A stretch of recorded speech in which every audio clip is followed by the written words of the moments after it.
नमस्कार दोस्तों। आज हम एक ऐसी सच्ची घटना के बारे में बात करने जा रहे हैं जिसके बारे में जान के आप सबके रोंगटे खड़े हो जाएंगे। पहले आप ये ऑडियो सुनिए। इस ऑडियो को सुनने के बाद ही हम अपनी वीडियो को आगे बढ़ाएंगे।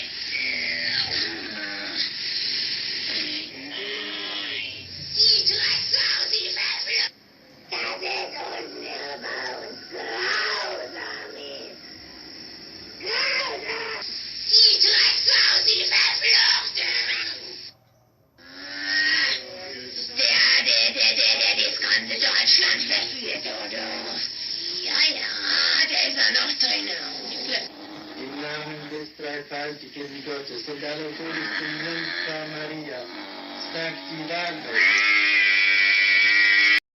ये आवाज़ है एनालिस मिशेल की, जिनका जन्म 21 जून 1952 में जर्मनी की एक कैथोलिक फैमिली में हुआ था। एनालिस के पेरेंट्स बहुत ही कट्टर व्यवहार के थे। मार्था, एनालिस की बड़ी बहन, जिसकी मृत्यु सिर्फ 8 साल की उम्र में ही हो गई थी। मार्था की मृत्यु के बाद एनालिस के पेरेंट्स एनालिस पे ज़्यादा ही ध्यान देने लगे। एनालिस को वो हमेशा एक स्वच्छ, एक पवित्र जीवन बिताने की सलाह देते थे और एनालिस पे निगरानी रखी जाती थी। एनालिस जब 16 साल की थी तो उसके साथ पहली बार ऐसा हुआ था कि वह चक्कर खा के स्कूल में ही गिर गई थी। जब पूछताछ की गई तो पता लगा कि एनालिस को उससे पहले टेरेस पे देखा गया था। जब एनालिस से पूछा गया तो उनके पेरेंट्स के कट्टर व्यवहार की वजह से वो सुसाइड करने की कोशिश कर रही थी। धीरे धीरे एनालिस की तबीयत ज़्यादा ही ख़राब होने लगी। फरवरी 1970 में पहली बार एनालिस हॉस्पिटल में एडमिट करी गई टीबी की वजह से। फिर भी एनालिस ने हिम्मत नहीं हारी। उसने स्कूल पार किया और अपने कदम कॉलेज की तरफ बढ़ाए।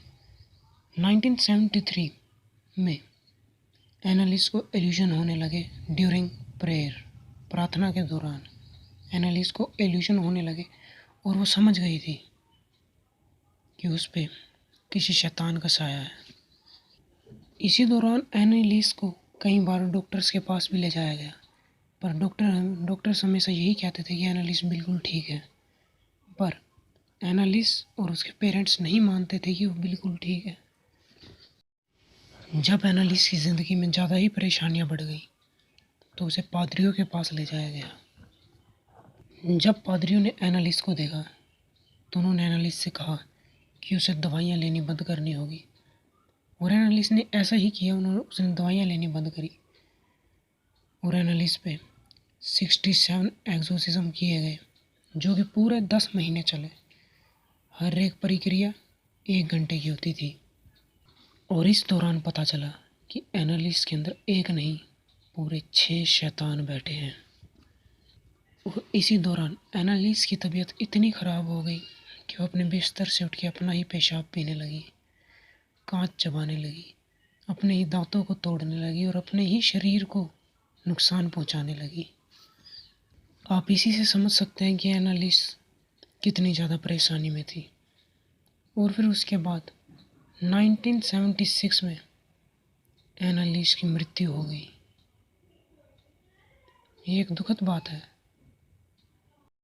और पादरियों ने देखा कि एनालिस के शरीर पर, हाथ और पैरों पर ऐसे घाव उभरे थे जो क्रॉस पे लटकने के दौरान जीसस के उभरे थे।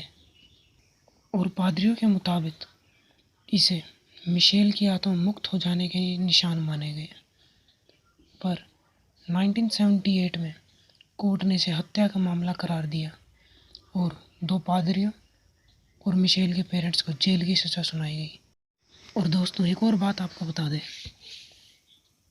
एनालिस मिशेल की स्टोरी से इंस्पायर होकर एक मूवी आई 2005 में, जिसका नाम था द एक्सिज्म ऑफ एमिली रोज, जिसने हॉलीवुड में तहलका मचा दिया।